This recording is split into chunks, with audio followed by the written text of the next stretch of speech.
শিক্ষাক্ষেত্রে মুখ্যমন্ত্রী হিমন্ত বিশ্ব শর্মা নতুন নতুন প্রকল্প বাস্তবায়ন করে চলেছেন। সমস্ত রাজ্যের শিক্ষা প্রতিষ্ঠানে বিজয়। রামকৃষ্ণনগর মহাবিদ্যালয়ের খেলার মাঠের সম্মুখে ভূমি পূজনের মাধ্যমে পিএম ওষা প্রকল্পের অধীনে 2,69,00,000 টাকা ব্যয় নির্মিত হতে যাওয়া রামকৃষ্ণনগর মহাবিদ্যালয়ের শ্রেণীকক্ষের নতুন ভবনের শুভ শিলান্যাস করেন বিধায়ক বিজয় মালাকার। এরপর একটি সভা অনুষ্ঠিত হয় রামকৃষ্ণনগর মহাবিদ্যালয়ের সম্মুখে। সেখানে মূল্যবান বক্তব্য রাখেন বিধায়ক বিজয় মালাকার ও রামকৃষ্ণনগর মহাবিদ্যালয়ের অধ্যক্ষ অর্জুন দেবনাথ।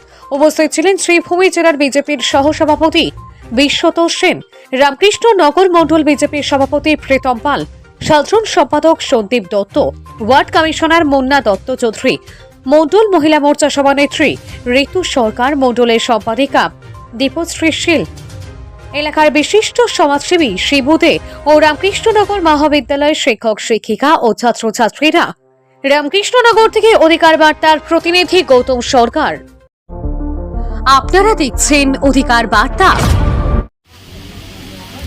কারণ আমরা রামকৃষ্ণনগর মহাবিদ্যালয়ে যে খেলার মাঠটা দীর্ঘদিন থেকে ছিল, সেই খেলার মাঠে আমরা আজকে একটা ভূমি পূজা হয়েছে। এই ভূমি পূজার মূল উদ্দেশ্য হলো আমাদের মহাবিদ্যালয়ের একটি নতুন বিল্ডিং সেখানে তৈরি হবে। ইতিমধ্যে অনেকটা কাজ এগিয়েও গেছে। কারণ দীর্ঘদিন থেকে আমাদের মহাবিদ্যালয়ে আমি যতটুকু জেনেছি, আমি আজকে 10 দিন হয়েছে এখানে জয়েন করেছি। এই 10 দিনের মধ্যে যেটুকু জেনেছি তাতে আমাদের একটা চিত্র উঠে এসেছে।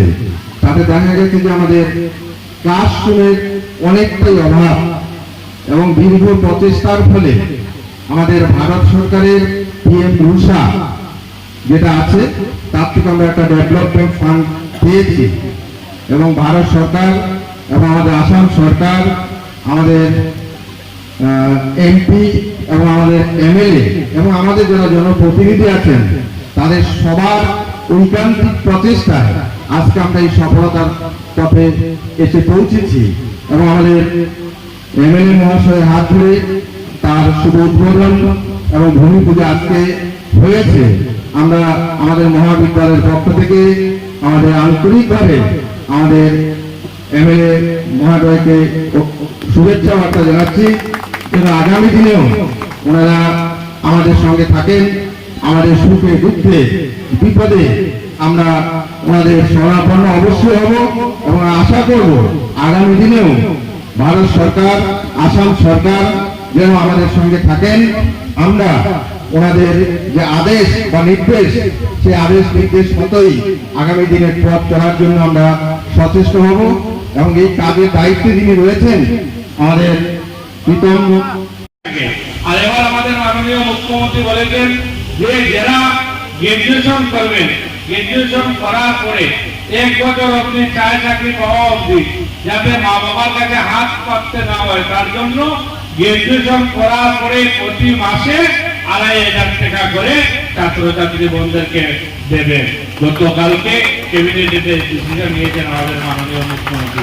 গ্রাজুয়েশন করার পরে বেকার যারা স্টুডেন্টরা থাকবেন, যত সময় কিন্তু কাম কাজে লাগবেন না, আপনারা প্রতি মাসে 2,500 টাকা করে পাবেন। এর আগে এত গ্রাসরুট লেভেলে কোনো মুখ্যমন্ত্রী ভাবেননি, কোনো মুখ্যমন্ত্রী করেননি। স্কুটির থেকে ধরে, সাইকেল থেকে ধরে, যাতে দেশ থেকে ধরে সব কিছু ব্যবস্থা করে দিচ্ছে যাতে পড়াশোনার পরিবেশ ভালো হয় আর পড়াশোনা ভালো হয়। সঙ্গে স্কুলের পরিবেশ চেঞ্জ করছেন বিল্ডিং দিয়ে। আর বিশেষ করে এখানে যারা বোনরা বসে আছেন, গতবার আমাদের মাননীয় মুখ্যমন্ত্রীর জন্মদিনে এই রামকৃষ্ণনগর কলেজ থেকে আমরা সবাই মিলে আমাদের মাননীয় মুখ্যমন্ত্রীকে উইশ করেছিলাম বার্থডে। আর উনি ওনার পেজ থেকে কিন্তু রামকৃষ্ণনগরের যারা স্টুডেন্টরা আসতাম ওনাদের এই উইশ করেছিলেন। তাই এবারও জন্মদিনে আমরা যেহেতু নিযুক্ত ময়নার মাধ্যমে আমাদেরকে আমাদের মাননীয় মুখ্যমন্ত্রী উৎসাহ জাগাচ্ছেন পড়াশোনা করার এবং আমাদের সহযোগিতা করছেন, তাই এবারও আমি আহ্বান করবো যে মাননীয় মুখ্যমন্ত্রীর জন্মদিনে যাতে রামকৃষ্ণনগর কলেজে আমরা সুন্দর করে ভালো করে যাতে পালন করতে পারি, তার জন্য আমাদের যুব মোর্চার যে ধরনের ব্যবস্থা করতে লাগে বা এবিপি জেলা স্টুডেন্টরা কার্যকর্তা থাকবে আপনাদের সঙ্গে মিলে ব্যবস্থা করবে। কারণ গতবার কয়েকজন ছোট ছোট 3-4টা বোন সুন্দরভাবে বলেছে, আর আমি দেখেছি আমাদের মাননীয় মুখ্যমন্ত্রী উনি ওনার সোশ্যাল মিডিয়া থেকে এটা রামকৃষ্ণনগর কলেজের এই যে এটা উনি পেজে ওনার পোস্ট করেছেন। তাই আগামী যেহেতু আমাদের মাননীয় মুখ্যমন্ত্রী দিন রাত্রে আমাদের জন্য 1 কোটি টাকা, 1.5 কোটি টাকা, 2 কোটি টাকা, 3 কোটি টাকা করে ফান্ড দিচ্ছে।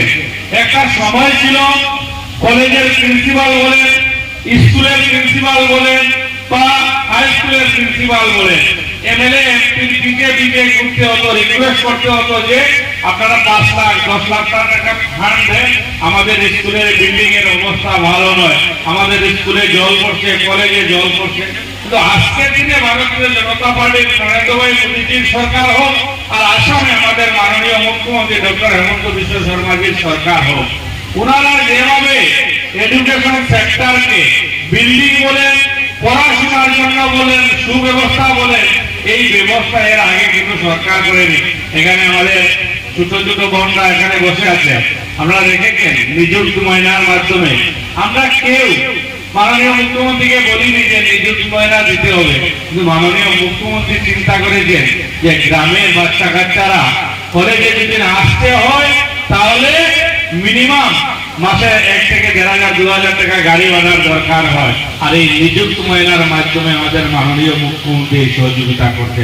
আমরা যদি দেখি অ্যাডমিশন থেকে ধরে সবকিছু ফ্রি করে পড়াশোনা সুন্দরভাবে যাতে গরিব থেকে গরিব বাচ্চা কাচ্চা করতে পারে, গরিব থেকে গরিব ফ্যামিলির স্টুডেন্টরা যাতে ভালো পড়াশোনা পায়, তার ব্যবস্থা আমাদের এই সরকার, আমাদের এই মাননীয় মুখ্যমন্ত্রী করে দিচ্ছে। এখন আপনারা জানেন গতকালকে ক্যাবিনেটে ডিসিশন নিয়েছেন আমাদের মাননীয় মুখ্যমন্ত্রী যে আমাদের সব বোনদেরকে দিচ্ছেন। অনেক সময় আমাদের ছাত্রদের